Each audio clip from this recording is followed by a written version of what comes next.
Mondew TV, showcasing African entertainment.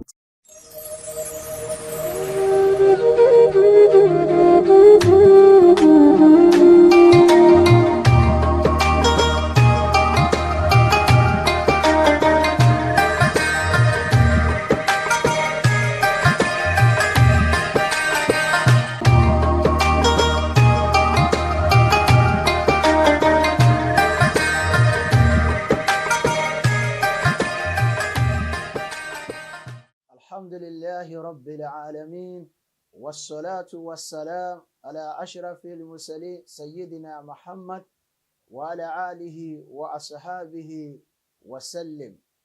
adúpẹ́ fún Ọlọ́run afẹ́yìn fún ànábì Muhammad, ìkẹ́ Ọlọ́run tí ò ní tán kó máa bá ànábì Muhammad àti àwọn aráalé àti àwọn sọ̀hábà àti gbogbo àwọn tábìyìn tí wọ́n gbaṣẹ́ lẹ́yìn wọn. Ọlọ́run kó má ṣàbá kẹ́ gbogbo wọn lálkìyámà wala la ilaha illallah.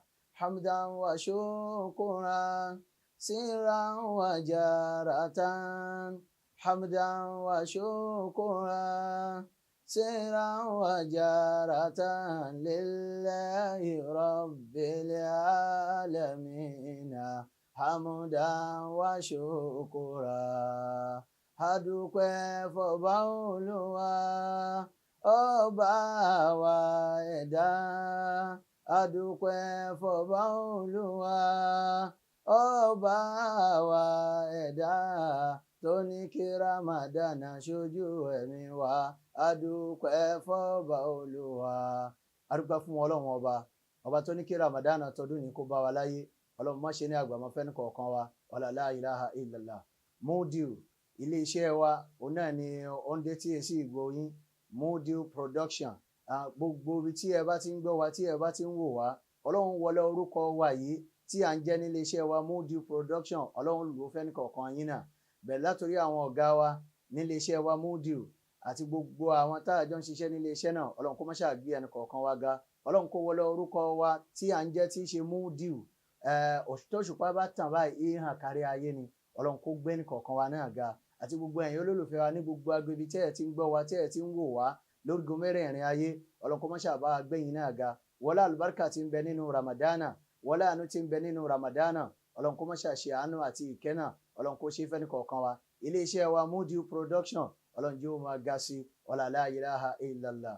Mondew lókè lókè la ó máa lọ, Mondew lókè lókè la ó máa lọ, gíga gíga la ó ń wò òṣùpá, lókè lókè la ó máa lọ. Ọlọ́run wọlé orúkọ wa yìí, Ọlọ́run kó lò fún gbogbo ẹ̀yin olólùfẹ́ wa náà. Gbogbo ẹ̀yin tẹ́ ti ga, Ọlọ́run ní jẹ́ ẹ jábọ́. Ẹ̀yin tẹ́ ń gbìyànjú àti mókè, Ọlọ́run bá gbé yín ga wala la ilaha illallah. Mondew lókè lókè la ó máa lọ, gíga gíga la ó ń wò òṣùpá, lókè lókè la ó máa lọ.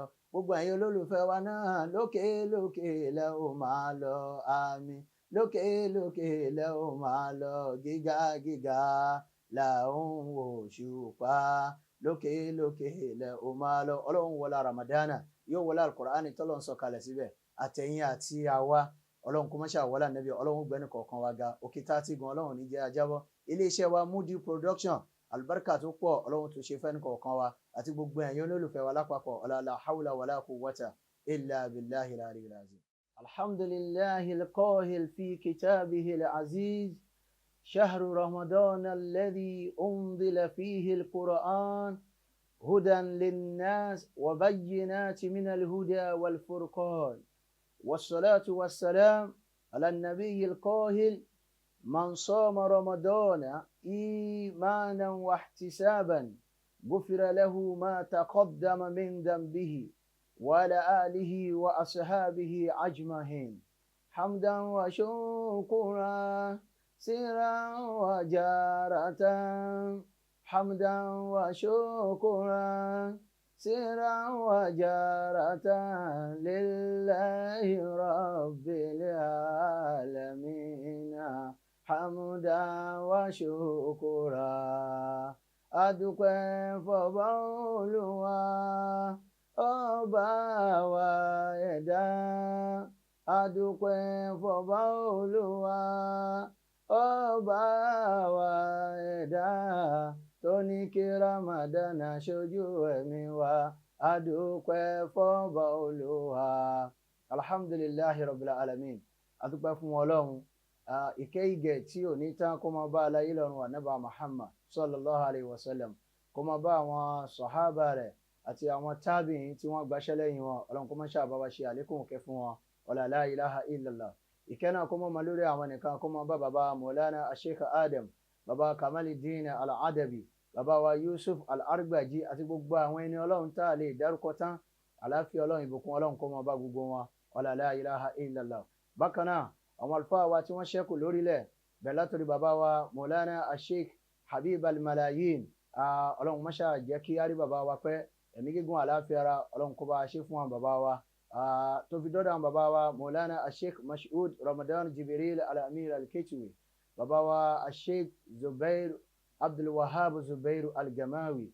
Ọlọ́run kó má ṣáà bá a ṣàlékún dáadáa fún gbogbo wọn. Wala la ilaha illallah. Tó fi dọ́dọ̀ bàbá wa Maulana Sheikh Imran Fasasi. Ọlọ́run ṣàlékún kẹ́ fún bàbá. Ó wá fi kárí gbogbo àwọn àfọ́ ẹ̀sìn pátá tí wọ́n gbéṣẹ́ Ọlọ́run dání, tí wọ́n máa jíṣẹ́ Ọlọ́run nínú àwẹ̀ yìí. Ọlọ́run kó má ṣáà bá wa kẹ́ gbogbo wọn lápapọ̀. Wala la ilaha illallah. Ìkẹ́ náà kó máa lórí àwọn nìkan, kó máa bá gbogbo ẹ̀yin olólùfẹ́ wa nílé àti lẹ́yìn odi tí ẹ̀ ń gbọ́ wa, tí ẹ̀ ń wò wá. Àláfíà Ọlọ́run, ìbùkún Ọlọ́run kó máa bá gbogbo yín gbé. Àlùbáríkà tí ń bẹ nínú Ramadana, àánú tí ń bẹ nínú Ramadana ọdún yìí, Ọlọ́run kó má ṣáà ṣe fẹ́ni kọ̀ọ̀kan wa. Gbígbàdúrà tí ń bẹ nínú Ramadana ọdún yìí, Ọlọ́run kó jó tẹ́ni kọ̀ọ̀kan wa lọ́wọ́. Wala la ilaha illallah. Iléeṣẹ́ wa Mudiu Production, òun náà ni ó ń dé tí etí ìgbọ́yín látọ̀dọ̀ Ustaz wa Yusuf Abdulaziz. Ọlọ́run abẹ́ọ́ látòrí àwọn ọ̀gá wa títí tó fi dórí gbogbo àwọn tí àjọ ń ṣiṣẹ́ ní iléeṣẹ́ wa Mudiu Production. Ọlọ́run kó má ṣe àgbàdo ẹnì kọ̀ọ̀kan wa àti gbogbo ẹ̀yin olólùfẹ́ wa. Ẹ ṣáà má yí kúrò ní Mudiu Production. Òun náà ni kẹ́ ẹ máa wò, òun náà ni kẹ́ ẹ máa gbọ́ oríṣiríṣi ẹ̀kọ́. Òun náà ni ẹ máa kọ́ nínú àwẹ̀ yìí, léyìí tó jẹ́ yí pé a máa ní ládá nínú ẹ̀. Ọlọ́run kó má ṣe wọlá Al-Qur'an. Ọlọ́run kó má ṣe àgbàdo ẹnì kọ̀ọ̀kan wa. Wala la ilaha illallah.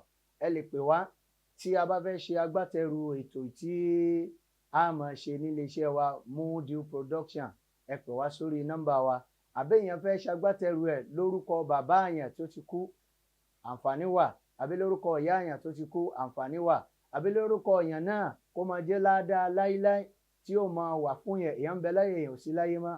Ẹ pè wá lẹ́yìn ètò, ẹ WhatsApp wa, á dá yín lóhùn. Ọlọ́run kó má ṣe wọlá Nábì, Ọlọ́run kó gbàdúrà wa. Inú àwẹ̀ Ramadana lèyàn ti ṣe ọ̀pọ̀lọpọ̀ oríire, lèyàn ti wá ọ̀pọ̀lọpọ̀ àánú tí yóò máa bá yàn títí láíláí. Inú àwẹ̀ Ramadana tí a wà yìí ni. Jàmáà lọ́kùnrin àti lóbìnrin, ẹ jẹ́ á ṣojú kòkòrò rẹ̀ kí ládánà kó máa bá ẹnì kọ̀ọ̀kan wa. Ẹ kò wá sórí nọ́mbà wa 08039447149. lẹ́ẹ̀kan sí 08039447149 tàbí 09092309949. Ọlọ́run kó má ṣáà jẹ́ kí a jọ ní àṣepẹ́. Wala la ilaha illallah. Ní èní tí a bára wa sọ̀rọ̀ lé lórí, òun náà ni nípa Ramadana tọ́lọ́run ní kó tún bá wa láyé ní ọdún ní, léyìí tí yóò máa jẹ́ àánú àti ìkẹ́ fún ẹnì kọ̀ọ̀kan wa. Òun náà ni a bára wa sọ̀rọ̀ lé lórí. Ọlọ́run kó má ṣáà wọlá Nábì. Èyí tí a fẹ́ gbọ́ lẹ́ni, Ọlọ́run kó gbà ní ìbádà fún wa. Àwa tá a fẹ́ sọ, má ṣe ní ìbàlẹ́jọ́ aburú fún wa. Gbogbo ẹ̀yin olólùfẹ́ wa náà tí ẹ fẹ́ gbọ́, Ọlọ́run má ṣe ní ìbàlẹ́jọ́ aburú fẹ́ni kọ̀ọ̀kan wa. Ọlọ́run kó gbà ní ìbádà fún wa. Wala la ilaha illallah. Wala Qur'anil azim. Ramadan, gẹ́gẹ́ bí àwa náà ti bá sábà lọ́dọọdún tí Ọlọ́run bá ní kó bá wa láyé, àánú pọ̀ níbẹ̀, àlùbáríkà sì pọ̀ níbẹ̀. Àwọn iṣẹ́ olóore pọ̀ tó yẹ kí àwọn máa ṣe nínú Ramadan. Inú Ramadan tí a wà yìí, òun náà ni Ọlọ́run sọ Al-Qur'an kalẹ̀ fún wa, gẹ́gẹ́ bí àwa náà ti mà. Látara Al-Qur'an yìí, Al-Qur'an kọ́ wa lẹ́kọ̀ọ́ tó pọ̀, èyí tọ́lọ́run fẹ́ àti tọ́lọ́run ò fẹ́, ó ní ká jìnà sí. Oṣù Ramadan tẹ́rí, oṣù àánú ni, oṣù àlùbáríkà ni, léyìí tó yẹ pé oṣù fámìlì ni. Ọkùnrin tó jásí pé kò mọ tí ìyàwó àtọmọ ń jẹ, ó di dandan yóò mọ tí ìyàwó àtọmọ ń jẹ nínú oṣù Ramadan, torí pé yóò fowó lẹ̀ tí wọ́n jẹ níṣinu àti ní sáàrì. Bákan náà inú oṣù Ramadan yìí, àwọn ládá pọ̀ láwọn iṣẹ́ olóore téèyàn gbọ́dọ̀ máa ṣe nínú oṣù Ramadan. Nínú àwẹ̀ Ramadan yìí, àwọn òfin wà fún àwẹ̀ Ramadan tí a máa tẹ̀lé gẹ́gẹ́ bí ìṣe wa. ṣùgbọ́n gẹ́gẹ́ bí jéèyàn a gbọ́dọ̀ rán wa létí ká sọ fún wa ní tí Ọlọ́run fẹ́ nínú àwẹ̀ Ramadan, nǹkan tó yẹ ká ṣe àti èyí tí ò yẹ ká ṣe.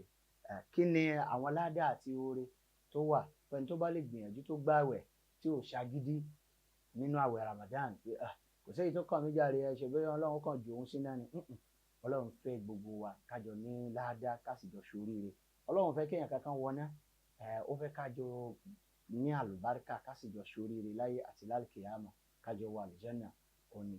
Gẹ́gẹ́ bí àwọn ẹ̀kọ́ tí a máa ń kọ́ nínú àwẹ̀ Ramadan, òun náà ni wípé gbogbo ẹni tó bá jẹ́ aláboyún nínú àwọn ṣurutu sawm, gbogbo àwọn tó bá jẹ́ aláboyún, ẹni tí àwẹ̀ Ramadan bá tó jẹ́ aláboyún tí bóyá kódà bó jẹ́ ọ̀sẹ̀ kan lóyún ẹ̀ lé ló ti tẹ́tí pé òun lóyún tí Ramadan fi bẹ̀rẹ̀, gbogbo irú àwọn ẹni bẹ́ẹ̀ kó lè máa gba àtinátà tí òfin ní àfẹ́ẹ̀tì ìyá àtọmọ. Àwọn àfáà ẹlẹ́sìn wọ́n fi kalẹ̀ wípé kí irú ẹni tó bá lóyún bẹ́ẹ̀ kó má wulẹ̀ gba àwẹ̀, kò ní gba àwẹ̀, yóò fi àwẹ̀ sílẹ̀ títí dìgbà tí ó fi bímọ. Ṣùgbọ́n kí Ramadan ní tó dé yóò san iye àwẹ̀ tí ò bá gbà yóò san padà.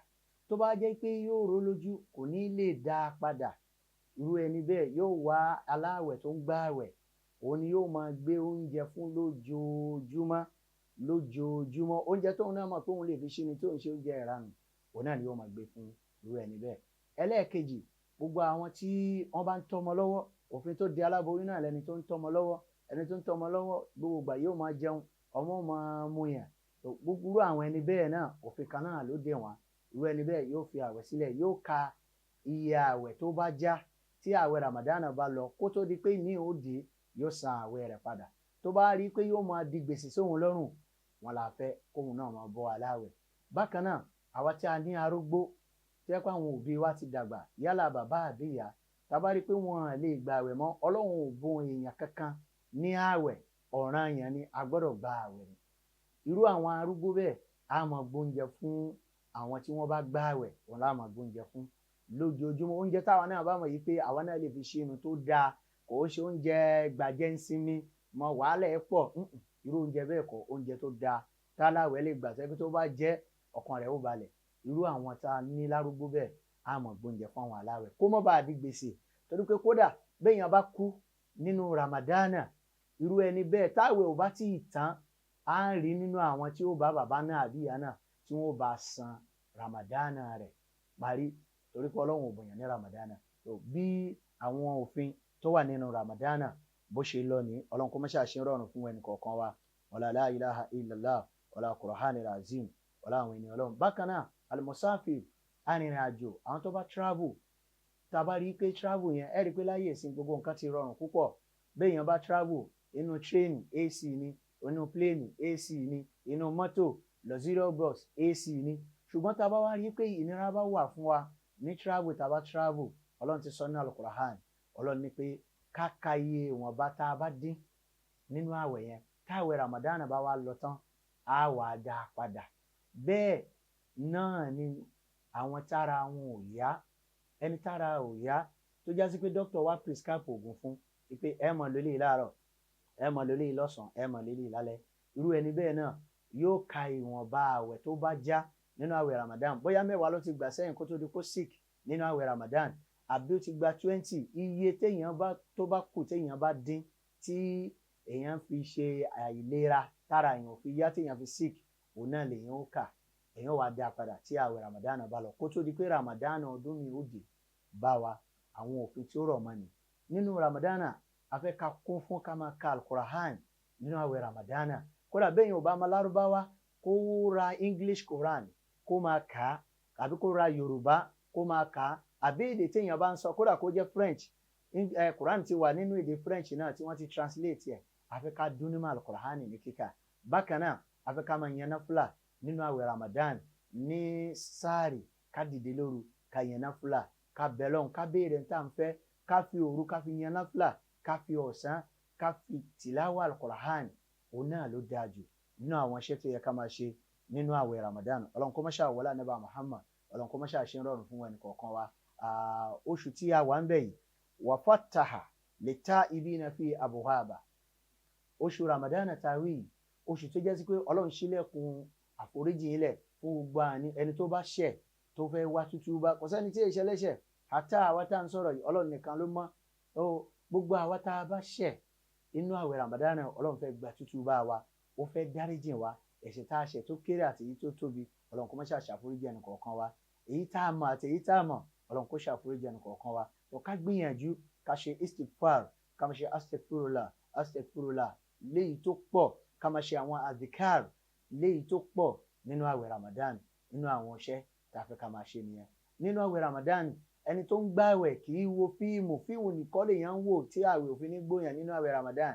Kéèyàn máa gbọ́ Al-Qur'an, téèyàn bá tìláwà tó ṣe díẹ̀, téèyàn sùn, téèyàn sinmi, téèyàn jí, kéèyàn máa gbọ́ Al-Qur'an àbí kéèyàn máa gbọ́ wáàsí nínú Al-Qur'an, irú wáàsí tá à ń ṣe yìí, àbí kéèyàn máa lọ sí tafsiri nírọ̀lẹ́ àbí lálẹ́ ní gbogbo agbègbè tí wọ́n bá ti ń ṣe tafsiri fún wa, irú àwọn aládá téèyàn máa rí nínú Al-Qur'an nínú Ramadan ni. Léyìí tó jẹ́ sí kò ní jẹ́ ládá àwẹ̀ nìkan, èèyàn ó gba ládá wípé èèyàn ń gbọ́ tafsiri, èèyàn ń gbọ́ Al-Qur'an nínú àwẹ̀ Ramadan. Bákan náà tarawih ó wà nínú àwẹ̀ Ramadan tí yẹ pé à ń pè ní aṣámú. Tí a bá ti túnu tán tá a ti ṣínú, ká lọ sí mọ́ṣáláṣí, ká lọ bá wọn kírun, ká lọ bá wọn yan náfìlà tarawih. Kó má jẹ́ àwẹ̀ nìkan ṣáńgílítì òun náà lágbà. Irú àwọn nǹkan tí ó máa ń jẹ́ kí ládá pọ̀ nínú àwẹ̀ Ramadan ni. Ọlọ́run kó má ṣàṣe rọrùn fún ẹnì kọ̀ọ̀kan wa. Wala la ilaha illallah. Ká gbìyànjú púpọ̀, ká ṣe àánú bá a bá ṣe lágbára mọ́, ká ṣe sàárà bá a bá ṣe lágbára mọ́. Gbogbo tí èèyàn fi dá sí tọ́lọ́hun òun náà ni kéèyàn fi dá sí nínú àwẹ̀ Ramadan yìí. Òun ló lóore púpọ̀ fún wa. Gbogbo gbìyànjú táwa náà bá wá ṣe níbẹ̀, àyàn náfìlà ni, a ṣe tilawatul Qur'ani, a ka Al-Qur'ani ni, a ṣe ìdásí tọ́lọ́hun ni, sí mọ́ṣáláṣí fún àwọn ọmọ aláìní ni. Ọlọ́run kó má ṣàgbá ní ìbádà fún ẹnì kọ̀ọ̀kan wa. Wala la ilaha illallah wala Qur'anil azim. Pẹ̀lú ògo Ọlọ́run á tún máa tẹ̀síwájú fún wa nínú àwọn nǹkan tó yẹ ká máa ṣe nínú àwọn Ramadana. Kí ni ládá àti oore tó wà nínú àwẹ̀ Ramadana? Kí ni Ànábì Muhammad sallallahu alayhi wa sallam kí ló tiẹ̀ sọ fún wa pé ká máa ṣe? Kí ni Ànábì máa ń ṣe jù nínú àwẹ̀ Ramadana tó yẹ káwa náà kọ́pì ẹ̀, káwa náà máa ṣe? A máa ṣàlàyé ẹ̀ síwájú fún wa. Ọlọ́run kó má ṣàṣe rọrùn fún ẹnì kọ̀ọ̀kan wa. Iléeṣẹ́ wa Mudiu, Ọlọ́run a bẹ̀ ọ́, má jẹ́ kí iléeṣẹ́ náà má jẹ́ ó wálẹ̀, Ọlọ́run jẹ́ ó máa nílọ síwájú sí i. Àti gbogbo ẹ̀yin olólùfẹ́ wa tẹ́ ń gbọ́ wa, tẹ́ ń wò wá, ẹ ṣáà máa yí kúrò níbẹ̀. Òun náà ni kẹ́ ẹ máa gbọ́ ní gbogbo ìgbà, ní gbogbo àsìkò. Iléeṣẹ́ wa Mudiu Production, Mudiu TV, òun náà ni kí ẹ máa gbọ́ ní gbogbo ìgbà. Ọlọ́run rẹ̀ nìkọ̀ọ̀kan wa lọ́wọ́. Ọba tó ti ní kí òṣùpá ga, ẹ rí bóṣùpá ṣe ga ni, Ọlọ́run gbé wa náà ga. Gbogbo ohun tí ń dùn wá lọ́kàn, gbogbo mo fẹ́ wa, Ọlọ́run bá wa fẹ́, mo kọ̀ wa, Ọlọ́run bá wa kọ̀. Àlùbáríkà Ànábì Muhammad. Ẹ ṣáà máa ti yí kúrò ní Mudiu. Òun náà ni kẹ́ ẹ máa gbọ́ ní sáàrì, níṣinú, ní gbogbo ìgbà tẹ́ ẹ bá ti fẹ́ listen sí n tó da tí ẹ̀sìn ń fẹ́, ẹ máa yí sí Mudiu Production nílé iṣẹ́ wa. Ọlọ́run kó má ṣàwọlá Ànábì Muhammad. Ọlọ́run gbàdúrà ẹnì kọ̀ọ̀kan wa, Ọlọ́run yọ́nú sẹ́ni kọ̀ọ̀kan wa. Gbogbo tá a bá béèrè nínú àwẹ̀ yìí, èyí tá a bá béèrè láàánú, èyí tá a bá béèrè níjẹjà lórí ọ̀tá, Ọlọ́run ó gbé wa lékè ọ̀tá wa. Wala la ilaha illallah wala Qur'anil azim. A fi adéwálé Ànábì Muhammad a fi bẹ̀lọ́n fún wa. Mo fẹ́ wa, Ọlọ́run bá wa fẹ́, mo kọ̀ wa, Ọlọ́run bá wa kọ̀. Wala Qur'anil azim. Ọlọ́run wọlá wákà tó ṣe déédéé ilé iṣẹ́ wa Mudiu Production yìí, Ọlọ́run má ṣe àgbẹ́ni kọ̀ọ̀kan wa ga. Ọlọ́run wọlá gbogbo tí àwọn ẹni Ọlọ́run tí wọ́n bá tọrọ fún wa nínú àwẹ̀ Ramadana tọdún yìí, Ọlọ́run jó mẹ́ni kọ̀ọ̀kan wa. Lórí ọmọ, Ọlọ́run gbàdúrà wa. Lórí iṣẹ́ wa, Ọlọ́run gbàdúrà wa. Lórí bísínẹ́sì wa, Ọlọ́run gbàdúrà wa. Lórí àwọn olólùfẹ́ wa, Ọlọ́run kó gbàdúrà wa. Wala la ilaha illallah. Lókè lókè la ó máa lọ, lókè lókè la ó máa lọ, gíga gíga la ń wò ṣùpá, lókè lókè la ó máa lọ. Ọlọ́run kó wọlá Mudiu TV tí iléeṣẹ́ wa ń jẹ́, Ọlọ́run gbẹ́ni kọ̀ọ̀kan wa ga. Gbogbo ẹni tó ti ga, Ọlọ́run ní jẹ́ wálẹ̀. Gbogbo àwọn tí wọ́n ń gbìyànjú àti mókè, Ọlọ́run gbẹ́ni kọ̀ọ̀kan wa gòkè. Wala la ilaha illallah. Àpàdà sí aburú òní kan wa. Wala Qur'anil azim. Wala la hawla wala quwwata illa billahil aliyyil azim. Pẹ̀lú ògo Ọlọ́run, ẹ tún máa gbọ́ wa lọ síwájú sí lórí ètò wa nínú Ramadan al-Kareem. Ẹ tún máa gbọ́ wa síwájú lórí tọ́pìkì yìí, á tún tẹ̀síwájú lórí ẹ̀. Ọlọ́run kó má ṣe àṣọ àjùbà náà lọ. Wala Qur'anil azim. أقول قول هذا أستغفر الله لي ولكم. سبحان ربك رب العزة عما يصفون وسلام على المرسلين والحمد لله رب العالمين.